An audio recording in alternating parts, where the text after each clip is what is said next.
아재인 듯 아재 아닌. 아제들룸입니다.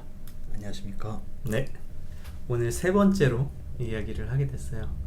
오늘 이야기는 제가 준비한 건데요. 어, 보시는 것처럼 김여정 씨에 대한 이야기를 해보려고 합니다. 요즘 이슈가 막 되고 있어요. 지금 남한 정권에 대한 비난, 비판을 대놓고 하면서 이제 국제적으로 이슈가 되고 있고, 사실 비난 비판이 아니라 얼마 전에 그 남북 공동 연락사무소 개성에 있는 거를 폭파시켰죠. 그 최전선에 있는 사람이랑 세계적으로 지금 이슈가 되고 있어서 한번 이 사람에 대한 궁금증을 갖게 돼서 그거를 같이 한번 해소해 보고자 준비를 해봤습니다. 혹시 최근에 김여정 씨가 한 얘기들 중에 기억나는 게 있으신가요? 뭐 요새 워낙 많은 말들을 쏟아내가지고 굉장히 한마디 한마디가 좀 원색적이고 강력하더라고요. 그 중에서도 기억에 남는 게 아마 가장 유명한 게 소대가리 삶아먹는 뭐 소리, 뭐 그런 얘기했었고, 뭐 남조선 보고 겁먹은 개가 요란하게 짖는다, 뭐 그런 말도 했었고, 그리고 얼마 전에 그 6.15 기념사 대통령께서 말씀하신 거를 두고 뭐 속이 메슥메슥거린다, 뭐 역스럽다, 뭐 철면피 같은 소리 역스럽다, 뭐 이런 말도 했었죠. 굉장히 자극적이고 공격적인 내용이네요. 쉽게 생각했을 때 일단 기본적으로 정치적인 인물이 대회에 저렇게 얘기하는 일은 많지 않죠. 물론 북한이라는 특수성을 생각하면 이해할 수 있을 부분이 있지만, 그렇기도 하고 또 여성이라는 우리가 접해보지 못했던 북한의 여성 정치 인물이기 때문에 더 이렇게 이슈가 되는 것 같기도 해요. 그래서 저 김여정이라는 인물이 어떤 인물인가에 대한 얘기를 해보려고 합니다. 혹시 김여정에 대해서 아는 게 있으신가요? 김여정이 처음 노출된 게 아마 평창 동계올림픽 그 전후로 해가지고 그 주로 우리 언론에 나왔던 것 같은데요. 그 이후로 뭐 저기 판문점 정상회담이라든지 여러 주요 이벤트에 김정은 뒤에서 이제 보좌해주는 역할로 나오면서, 그때는 이미지가 굉장히 좀 화사하고 좀 따뜻하고 좀 잘 챙겨줄 것 같고, 이런 그러니까 좀 연약한 것 같고 이런 이미지였는데, 갑자기 올해 들어가지고 이렇게 뭐 센 말을 하는 거 보면서 이렇게 사람이 원래 이런 사람이었나 아니면은 좀 바뀐 건가 좀 뭐 궁금증이 들더라고요.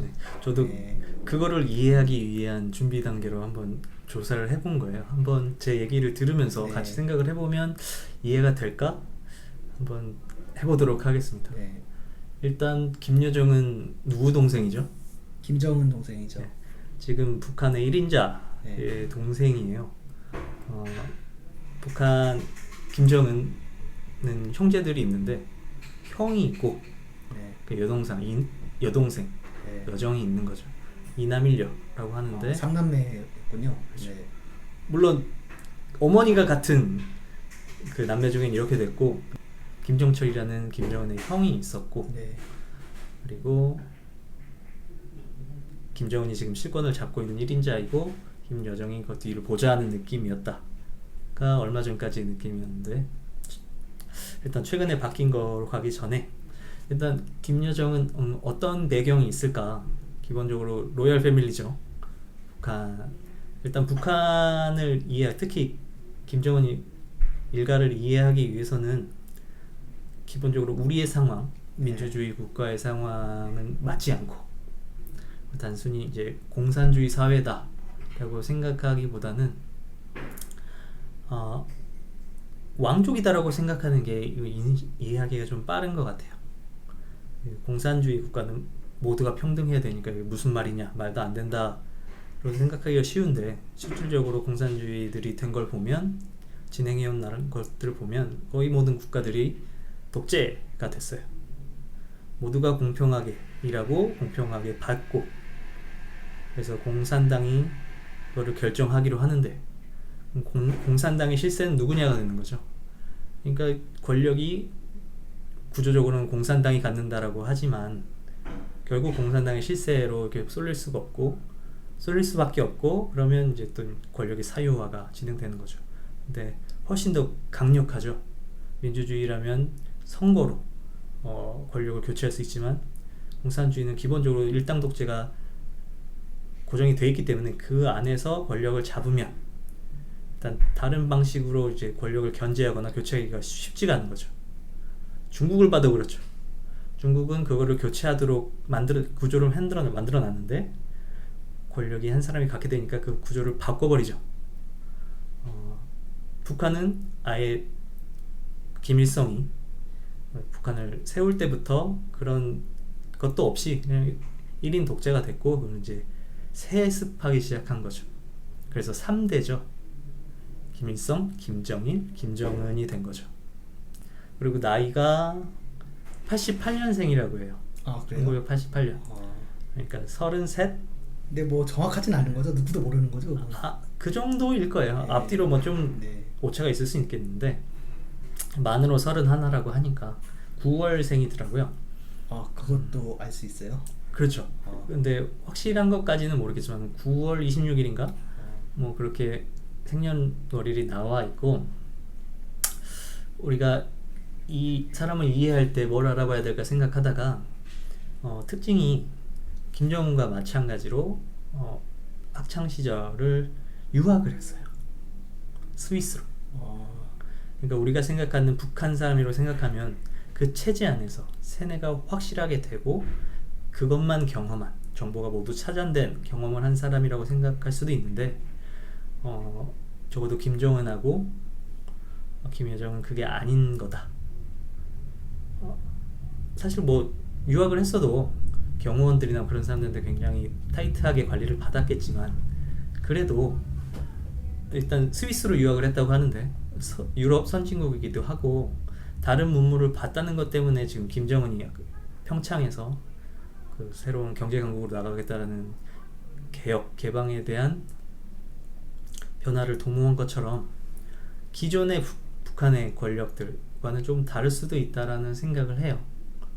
근데 지금 상황은 또 옛날로 돌아가는 것 같은 느낌이라 또 애매한데, 일단 그런 것들은 지금 1인의 배경과 합쳐져서 이제 사회적인 변화, 국제관계의 변화도 한번 같이 봐야 되는 거라, 지금은 일단 김여정에 집중을 해보면, 일단 평양 출생이고 88년이라고 하는데 스위스 유학을 했다, 오빠랑 같이.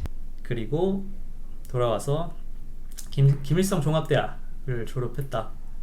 네, 대학을 뭐 학년을 다 채워서 하는 게 아니라 특별 코스를 만들어서, 엘리트 코스를 만들어서 몇몇 뭐 북한의 엘리트 유력 인사의 자녀일 수도 있고, 뭐 머리가 좋은 사람일 수도 있고, 그런 사람들과 같이 엘리트 교육을 받았다라는 얘기를 들었어요. 그리고 결혼과 출산에 대한 이야기들이 있어요. 근데 거기에 대해서는 아주 명확한 얘기는 아니지만 그래도 결혼을 한 것 같긴 하다. 그렇습니까? 일단 이 정도만 들으면 어느 정도 그림이 그려지시나요? 30대 초반의 여성, 권력의 넘버원을 오빠로 둔 로얄 패밀리의 구성원, 그리고 굉장히 외부적으로 드러날 정도로 정치의 최전선에 있는 인물이다라는 거. 그러면 아까 두두님이 말씀하신 것처럼 그 평창올림픽 이후에 대외 관계에 있어서 굉장히 많이 모습을 드러낸 게 이해할 수 있을 것 같아요. 여성 정치인으로 봐야 되지 않을까. 그래서 이렇게 웃는 모습, 그리고 외국하고 교류하는 곳에서 주로 볼 수 있었죠. 그런데 이제 상황이 바뀌었어요. 그전에는 웃는 모습, 외교적인 장소에서의 나름 북한의 세련된 모습을 담당하지 않나, 이미지를 담당하지 않았나 싶었는데, 최근 며칠간에는 굉장히 강력한 비난의 목소리를 내고, 그리고 굉장히 극단적인 거죠. 건물을 폭파시킨다라는 것, 그거를 결정하다시피 하고 외부의 그 책임자로 보여지는 그런 행동을 하게 된 것 같아요. 어떤 변화가 있었을까요?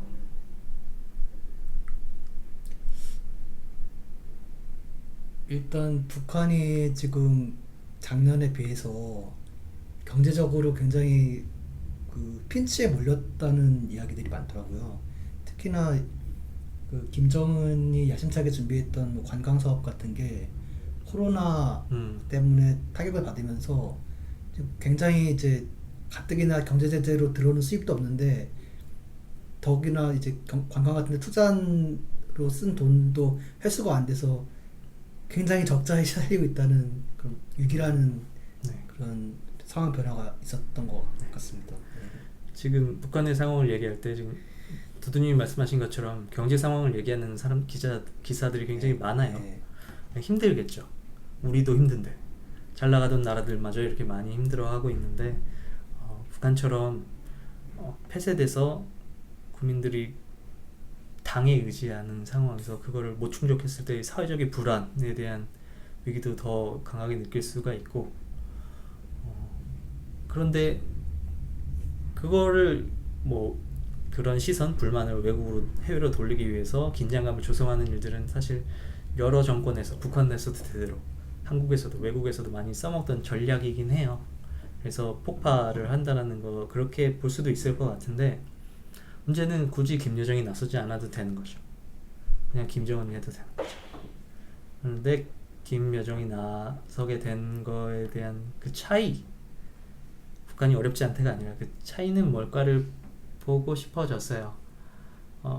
오늘 김여정 얘기를 하면서 그 김정은 일가들을 얘기하게 됐는데 김여정의 오빠 지금 실세인 김정은이 자식들이 있다고 해요. 어리겠죠? 그렇죠. 야, 애가 셋 있다고 들었어요. 네. 거기도 이남 일녀인 것 같은데 네. 물론 정확하지 않습니다. 제 기억이 정확하지 않을 수도 있고 공개된 정보가 정확하지 않을 수도 있지만 장남이 네. 올해 만으로 10살, 네. 그러니까 많아야 11살, 12살이겠죠. 그러면 초등학교 고학년, 4, 5학년일 거라서 얼마 전에 불거졌던 김정은 건강 네. 이슈처럼 만약에 지금은 뭐 문제가 없다라고 보여지지만 일신의 위험이 있을 때 권력 승계에서 좀 하기에는 좀 어리다 라는 얘기들이 있어요. 그러면 징검다리가 좀 필요하지 않을까. 지금 북한의 권력을 잡고 있는 사람들이 뭐 호시탐탐 노릴 수도 있고 균형이 깨지면 불안해지겠죠. 일족이 나라를 운영하고 경영하고 있기 때문에 그런 것들에 대한 준비를 하지 않을까. 김정은이 아직 젊지만 건강 상태가 아직 물음표가 있는 상황이라고 보고 그 뒤를 이을 자식이 아직 어리다라고 봤을 때 외부 인물한테는 줄 수가 없는 것 같아요. 북한의 김일성 일가는 대대로 외척을 만들지 않았다고 해요. 백들통이 중요하니까요. 물론 그렇게 이해하는 분도 있지만 기본적으로 혈연으로 외척에 힘을 주게 되면 위험해진다라고 보는 거죠. 이해할 수 있는 부분이죠. 내가 왕이야. 근데 굉장히 유력한 집안하고 결혼하면 힘이 더 실리게 되죠. 그러니까 기본적으로 결혼을 북한의 유력 집안하고 하지 않는다고 해요. 그래서 지금 권력이 그 경쟁은 덜 치열할 수 있지만 지금처럼 위기가 있을 때 기반이 좀 좁을 수도 있겠죠. 그래서 김여정을 좀 키워야 되지 않나. 그래서 가장 중요한 북한의 군에 김여정의 무게감을 실어주기 위해서 이런 군사적인 내용들, 폭파 같은 내용들에 대해서 김여정을 좀 앞으로 내세우지 않나라는 생각을 해볼 수 있을 것 같아요. 이거는 저희 이순신 프로젝트의 김광수 소장님의 방송을 들어도 여러 가지로 볼 수 있는데 그 중에 하나 중에 이렇게 유력한 게 있다. 특히 일본의 미디어의 분석이 이쪽으로 좀 설명을 잘 해주고 있는 것 같아요. 그리고 아까 말씀드린 것처럼 단순히 그것 때문에 그런 폭발을 하겠느냐 라고 생각하면 그 외에 또 상황이죠. 여기 쫙 트럼프가 있는데 네. 미국과 중국과의 관계, 이 긴장 관계에 대한 이해가 어쩌면 이 북한이 좀 극단적인 그 발표라든가 이런 폭발이라든가 이런 행위들을 하는 데 있어서 또 배경이 될 수 있겠다. 그것들을 같이 봐야 되지 않을까. 특히 한국 같은 경우에는 마치 남북 사이의 문제인 양, 북한도 표면적으로 그런 얘기를 좀 하죠. 아까 비난하는 성명글을 발표하면서 뭐 여러 가지 약속들을 안 지켰다는 등 그런 얘기를 하고 있는데, 그런 표면적인 얘기뿐만 아니라 그 이면에 흘러가는 큰 흐름 같은 것들을 같이 봐야 되지 않을까. 우리가 특히 정치 같은 걸 봤을 때 명분으로 내세우는 것들이 분명히 있지만 그 뒤에 생각하는 실리 혹은 계산들이 있거든요.